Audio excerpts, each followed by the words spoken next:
Alright, we'll get going. See some new faces here today, so that's a good thing, and hopefully more people can keep coming when it frees up the free time and get to our Tuesday luncheons, and I believe they're Tuesdays from what Tom said, pretty much here on out, so that's a good thing and make it part of your schedule. So glad you guys can make it again. I'm Jason Henry. I am fifth on the line, I guess, of opening this up, so I'll do my part and let the coaches get up here there in the fall season. But just real quick, I do obviously coach basketball, the men's basketball, the women's basketball coach. I was going to pop in here today a little bit too, but he had a luncheon. But just real quick on what's going on the basketball side, we do open up in a couple weeks with practice, just doing individuals and things now, and working on some scheduling and things for next year. So we're hitting it hard like everybody else, but not too far away. Being October now, it's November 1st, literally a month from now, we start basketball games. So we'll obviously concentrate on the fall sports. They're obviously doing very, very well, and hopefully continue with those, and as the basketball coaches get rolling in that, and hopefully keep building on what the fall sports have done.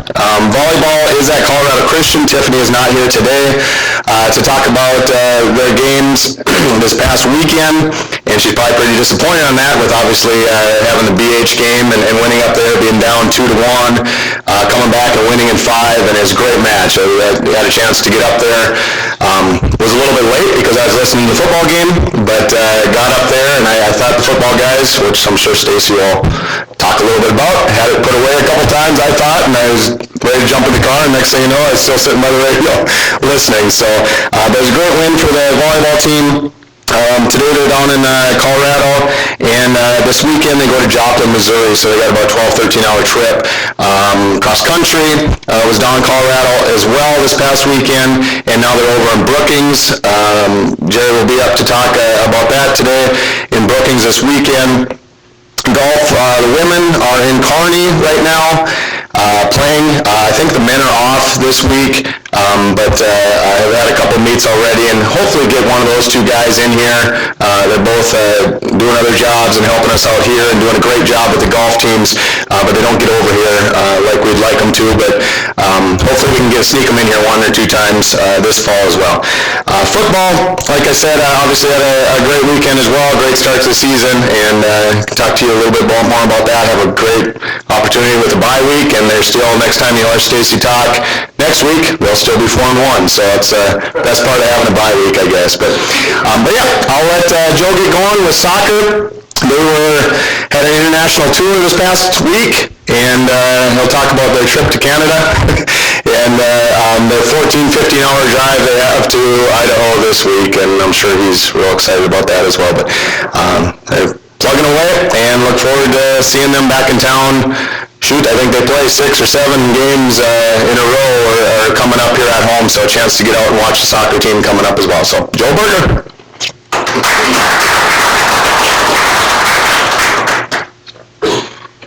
Well, hey, thanks for having me again.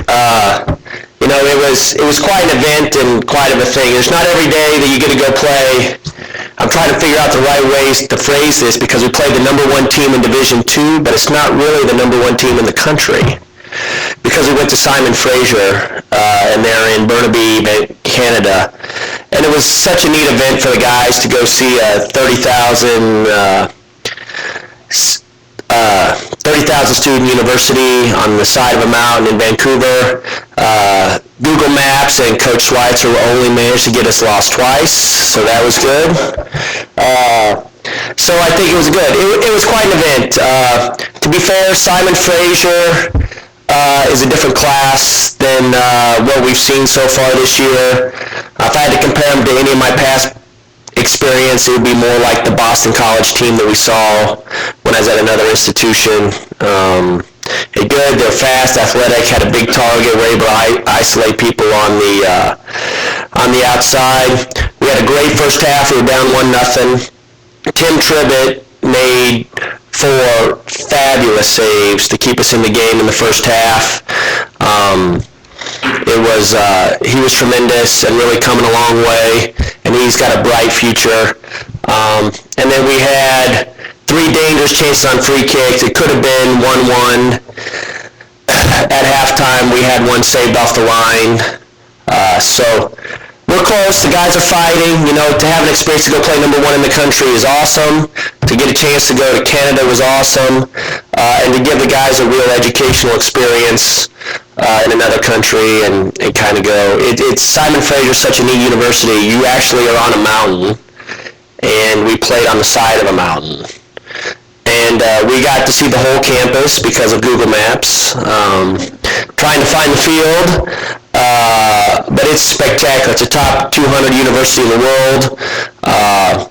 And they were, gentlemen, the lucky thing is they're coming to our place. You guys can all come see them play here at Sioux Park in 3 weeks when them and Western Washington come into town. So we're lucky to have them in our conference, and I think it's a great experience. We did try to beat the exchange rates. We did our pregame meal on the U.S. side and just drove over for the day. I didn't want to give the business department any more hassle than they need. Conversions would be probably tough. They'd be tough on me, and didn't want to have to get cash and everything, so that was good. And then we played Saturday, Western Washington, which was a great college soccer game. It was back and forth. It was wide open. They opened up first, and it was 1-0 at halftime. We scored in the first 7 minutes of the second half. We are all over them, have a chance, and then they actually counter us, and we get slipped in. We get on the wrong side of the guy, slip in, and they scored 2-1. And then we're all over them again, and then with 36 seconds, we get a corner kick. So we send everybody. Our goalkeeper is in the attacking box, everything. So we're fighting, we're competing, we get a ball served in. Big Mike McGraw, who leads the team with 3 goals now, got on the back of the ball and knocks it in. It actually falls to our goalkeeper, who strikes the ball, and they save it off the line with 2 seconds left. So, you know, it's exciting that we're in the games. It's exciting that we're competing in such a great league. It's getting our guys to understand that we're going in the right direction. The best thing is we have 10 games left. 5 of them are at home, and they're all against competition that we've played before. And I think that's good for our guys. Right now, nobody's working harder. They believe in themselves. They're trying to eliminate the mistakes that they make. You know, we still start 7 freshmen. So the future is still really bright. But we put on a little challenge on them at practice last night. Hey, we have 10 games left. 5 of them are at home. You know, we can still have a winning record in the last 10 games. The guys all believe it. They've all seen everybody play. We're going this week. We go on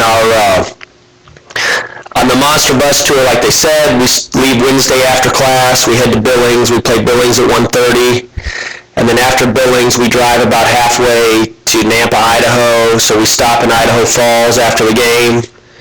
We'll rest up there so we're not driving 10 hours in a van.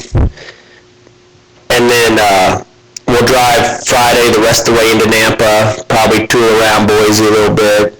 Maybe down there show the guys Boise. It's a pretty cool place. And then on into Nampa, and then we will 14-hour at home in the bus after the game. Saturday we play at 3. We're on the road at 5. So hopefully we'll be back in the Rapid by about 9 a.m. On Sunday. Give the guys a good rest, and then we're home. Oh, actually, we go to Mary, which will be nice to have a short bus trip.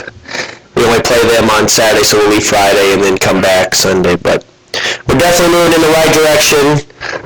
The experience that the kids are having is fantastic. You know, if you get on our Facebook page, South Dakota School of Mines Soccer, you can see candid photos of those guys at these places and game action shots. They do a good job of that. We got some videos up there, but you know, the kids are representing you guys very well, and it's awesome. Hopefully we can fight our way and get on the right end of results, but they're fighting their hearts out, and you guys will be proud of them to see how hard they work and fight, and they don't like defeat like any of us, and we're working hard to correct that. Any questions? What do you need to do to get in and out of the U.S.? this was a cool task that we had to take over. We had to make sure all our guys had passports. So as soon as a kid committed, we were bugging them about getting their passports. We just drove through the border, just like you do in a regular car, and we were in two 15-passenger vans, so Coach had 11, I had 10, and we just handed out all these passports, just kind of go, and just like anybody across the board, takes us a little longer. They got to open the vans, check out stuff. Good thing that we looked respectable and stuff. They didn't bring any of the dogs out or scare any of our guys, but it's kind of funny to see the kids' faces when they open the side of the van doors and they start calling names. It's amazing when you see a big Century security guard, custom motivated, go and they say, Jordan Jones, and then he squeaks a little bit because he's a little nervous, doesn't know really what's happening. So it's good. It's just like going over the border with all of us. We just got to make sure that we have our paperwork, got to make sure our insurance knows that we're across the border for that day, and so our kids are covered for any injuries. It's just taking care of the logistics on this end so we can make it easy on the back end. Coming home, it was easy. Coach Schweitzer found this random back way where we were the only two people at the border guard. It was a little bit faster. That guy was a little bit more just worried about getting us home and getting us through than paperwork, so that was good, made it a little bit easy. So that was fun. How far is Canada did you go? Well, Bellingham is about 100 miles from Seattle, Bellingham, Washington. So we had another 50-mile drive to Vancouver, and then we're really only about 60 miles in to Burnaby. So it's really right there. It was an hour. It was an hour from Bellingham to get where we go, so it was an easy drive. It's not hard.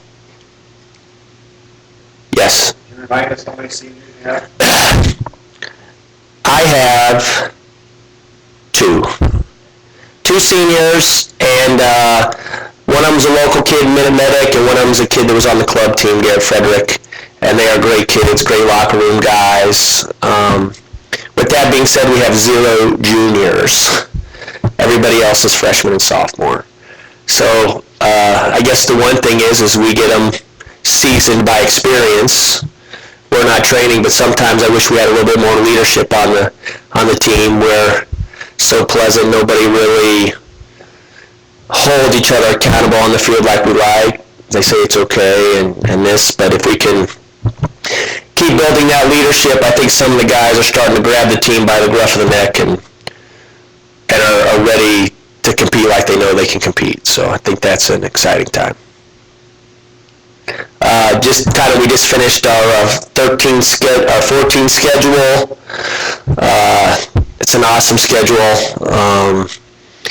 We have 13 home dates and 7 away.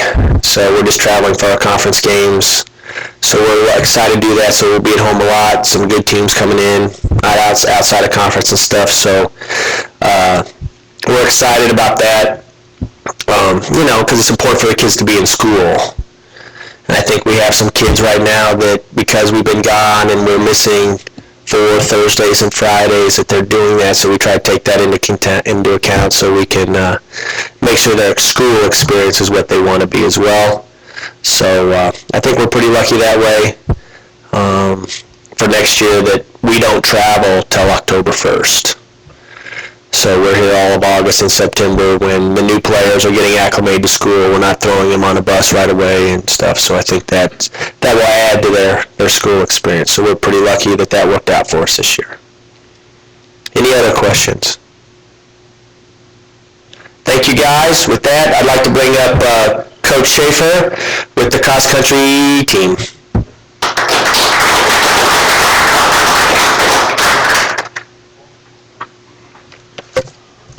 As was previously mentioned, we were down in Colorado this week at the CU Rocky Mountain Shootout, University of Colorado.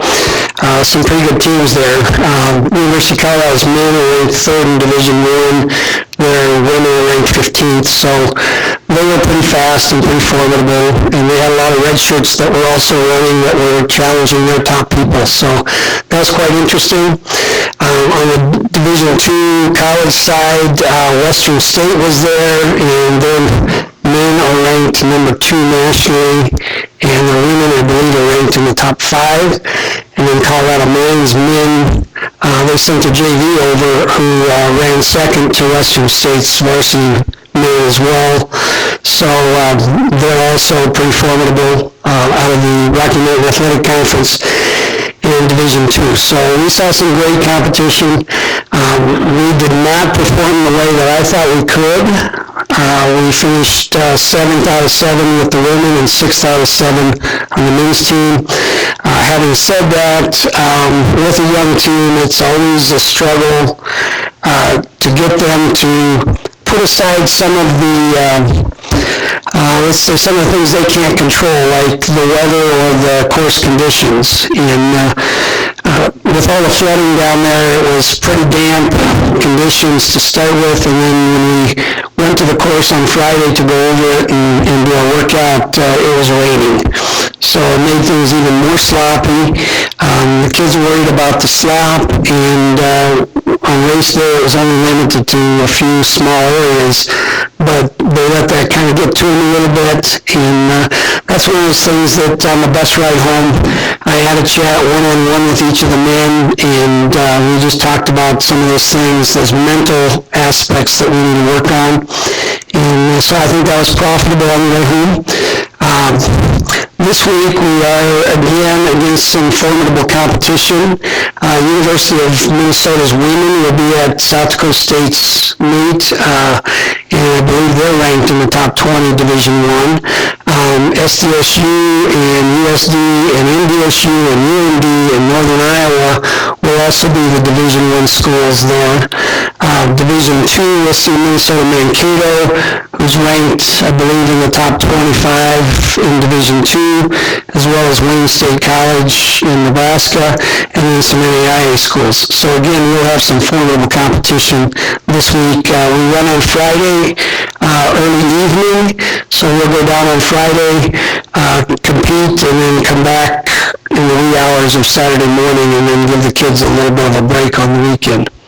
So, any questions?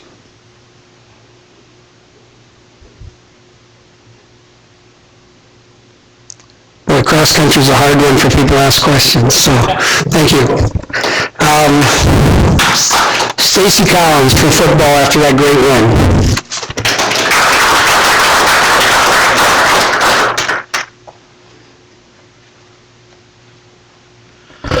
Thanks again for everybody coming out again this week. Obviously, a nice end to last week's game for an arena football game. You know, we thought that thing was played on about 50 yards and in a dome, but it was an exciting win. It was a great Division II win on the road. It's a long trip for us, so that 14-hour bus ride that Joe's going to take this week, we just got back on it, and it's always nice after a win to have that piece. It's nice to go into a bye week, give us a chance to get healthy at some areas, give us a chance to work on some stuff against the Missouri Southern team. That's a triple option football team that always causes a lot of problems on that piece. We had a group of guys that played extremely well. Anytime you score 70 points, put up almost 600 yards of total offense, our whole offensive line was our offensive players of the game, or pickaxe players of the game. They've done a tremendous job. They've seen a lot of pressure, blitz pressure from the William Jewell team. They were able to run the ball consistently. We were able to protect and throw the football consistently. Kevin Thompson was our Hardrocker of the week, and that really encompasses kind of a guy who fits all the mold of what we're looking for in a player. He's tremendous as a running back, scored a touchdown for us, but he was also great on special teams, and part of the reason we had some success is his work on our kickoff team. Our offensive player of the game was DeAndre Bolden. He had some great numbers. He had 16 carries for 204 yards and was in the mix for the National Offensive Player of the Week, so that was a big award. And defensively, we split the award with two guys, Patrick Shaw, who's a senior outside linebacker safety for us, and then the other one on that piece was John Tyler, who had 2 turnovers for us. Our special teams player of the game was Devin Jones. Devin was 10 for 10 on PATs. The week before in the Jamestown game, he kicked a 50-yard field goal, and he also kicked a line drive off the front line guy that we got a turnover on, something we'd schemed up pretty good on that piece. So we had some guys that had some tremendous effort. We're a young football team. It seems like we start slow. I looked up that scoreboard. We're down 14-0. I'm trying to figure out what's going on. Then in the third quarter, we're up 21, and I'm relaxing a little bit. Next thing I know, it's a 1-point game, and we're back in a dogfight. So it's indicative of a young team. We do a lot of really good things. We do some really stupid things at times also. But the thing I'll tell you is they keep fighting, and that's been the biggest difference in this year. Is if you look at the Black Hills game to even the Jamestown game, and certainly last week, we've got a group of young men that continue to fight. Really, it doesn't bother them at all. I think it bothers our coaching staff, but they just roll with the punches and keep playing. And as they do that, we've developed enough talent, and they've continued to get some success to put themselves in positions to win football games. So very proud of our young man, very proud of our assistant coaches who've kept them on track, and they had a nice little run as we head into the bye week. Any questions I can answer for you about the William Jewell game or the upcoming Missouri Southern game? Hey, Coach, how was your third down percentage on defense? We were a lot better this week. We gave up obviously more points than we give up. Our third down percentage was trending in the right direction on that. I think they were just a little bit above 30%, and that's kind of the goal, is to be at 33%.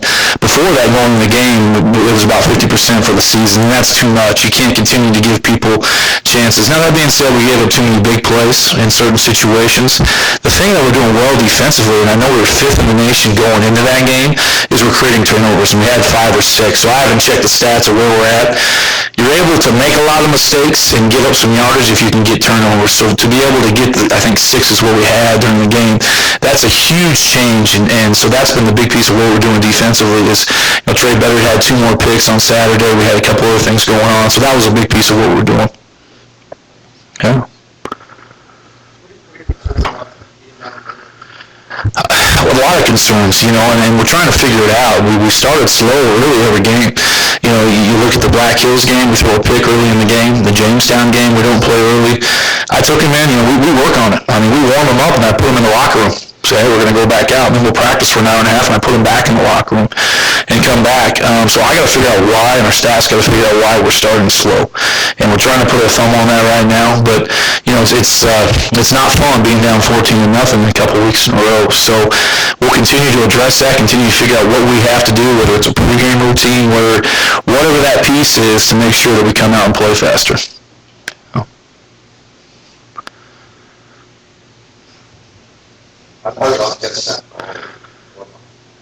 Well, they took the club off, that's why. So he's got a broken finger, but he's got just a splint, so I think that helped. Yeah, that helped. That was a good play. Yeah. No, didn't have it on. Yeah.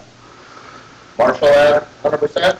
Yeah, he is, and he had a couple big catches on Saturday, so he's finally back, whereas he had a sprained knee. He got that about 3 weeks ago. Got him early in the Colorado Mines game, so he's finally back, had 2 big catches for us, did some really good things on special teams also, so it's good to see him look like himself, and I know it's a big game for him being from the Kansas City area to go back home in front of a lot of fans. Played real well. Does your philosophy change after you get up a lot? Because it seemed like we were still passing the ball and 3 and out, and it was like, here it comes. Yeah, we're a rhythm offense, so we do have some stuff where we can run the clock out, but boy, when we got up, there's still a lot of football left. We got to get away, a turnover and 2 interceptions at a critical time. Then we leave them with 2 short fields with our punt team. And that's the inconsistencies that we've got to clean up. We turn the field in the first half, we hold on to the ball in the first half, we get the lead, and then we make some critical mistakes. And that, the 48 points is more points than we want, but there's 5 possessions that our defense is, the other team's starting inside the 40-yard line. You're not going to be very successful. I don't care who you are in that position. So we've got to find a way when we have that lead to hold on to the football offensively. Really doing some pretty simple things. We weren't trying to push the ball too vertical down the field, looking for a couple easy throws off play action. We got to hold on to the football. And we got to punt. We had 2 16-yard punts. The kid has a 51-yarder in the first half. We turned the field. Has a 42-yarder. We look like we can turn the field. And then in critical situations, we really had some issues. So those are things we got to clean up. It was windy. There was some wind down there. There was some rain early. It was windy. So certainly, but we've played in wind. We practiced in wind here. It wasn't as windy as our last 2 home games. So we've got to be able to execute in those situations and move past those issues we're having, because in the second half of the schedule, we have 3 MIAA teams, which is the toughest conference in Division II football, and a couple other football teams that are very talented. You mentioned the punting, but as Tom said, that was the number 1 punt returner in the nation. It was, yeah. So he didn't have any returns. So right. Then were you trying to take away from him, and maybe he just was a little too aggressive? Yeah, a couple times we try to kick away from them early. What we look at is net punt, so that's really the number that's important to us. So what are you getting overall? And we're about 33 yards. We want to be up in that 37, 38-yard range. But there's also a timing on everything, and so when you turn the field with a 51-yard net and then critical situation where you need to force them in field position, you have a 16-yarder, those are where we got to clean up because it's just like a turnover. And when you have the game in control, when you have that, you can't give them life, and that's what we did is we gave them life. We're pretty good. We didn't have anything major coming out of Saturday. We still got a couple guys that have been gimped up a little bit, through the season, so I'm hoping this week is pretty good. And, again, I think part of the reason we've had some success is we stayed pretty healthy. If you look at teams throughout the season, the ones that stay healthy, usually win more football games. And so far, we haven't had a ton of injuries that you can have in college football. So hopefully we get healed up this week, play a very physical Missouri Southern team. It's, triple option. They're going to catch you. You can be on the ground. So we need to be healthy as we roll into that one. How does the defense, you're playing a lot of young guys down there, and how's the depth that you do that? 48 points, it was attractive. Right? Are they in good enough shape to really do that? You have enough depth to do that? Yeah, we're getting there. I don't know, you talk to any coach in America, will tell you he has enough depth, But we're getting there. We're getting better. That's part of the reason we've gotten better as a football team. As you continue to recruit, create competition by position, and create depth, that's the biggest part of developing and progressing with a football team. So that's why that recruiting piece. So we added a class our first year here. But that was a short class. It was me and Coach Schenk were the only full-time ones through signing date. We had a really good class last year, and we've got to continue to do that and continue to add that depth. But that's helped. And so there's certain positions we have a little more depth than others. We're able to roll our D-line quite a bit, which helps. We've been banged up a little bit at backer, but we've had depth to continue to play there. Our secondary is probably our thinnest position, so we don't quite have as much depth, and you see some of those breakdowns as we're on the field longer, and that's why you see a couple big plays later in the game, later in series, because I do think we need to continue to develop the depth on the back end defensively. Did we wear their defense down? No question. They were gassed. Yeah, we broke their will. I mean, when you put up 70 points and I think you can run the ball, as consistently, we really kept them in it by throwing a couple interceptions and turning it over. Because if not, they were on their heels. Coach Schafer, the offensive staff, did a tremendous job. We picked up all the pressure they bring. Our offensive line blocked. Our skill players made plays when they needed to. We had them off balance, and that was a huge piece of it.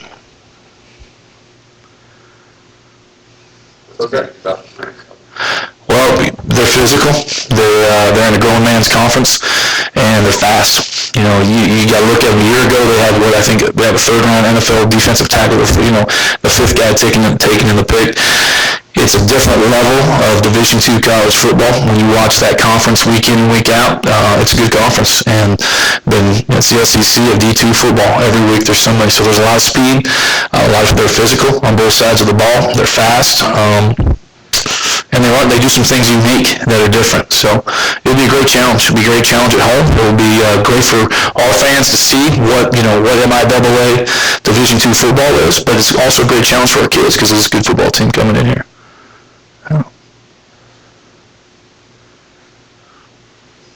Great. Thank you.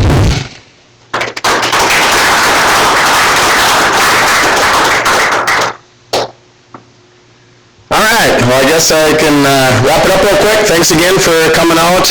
One thing I will say with our football team is they're kind of putting pressure on the basketball teams to score 60 and 70 points a game.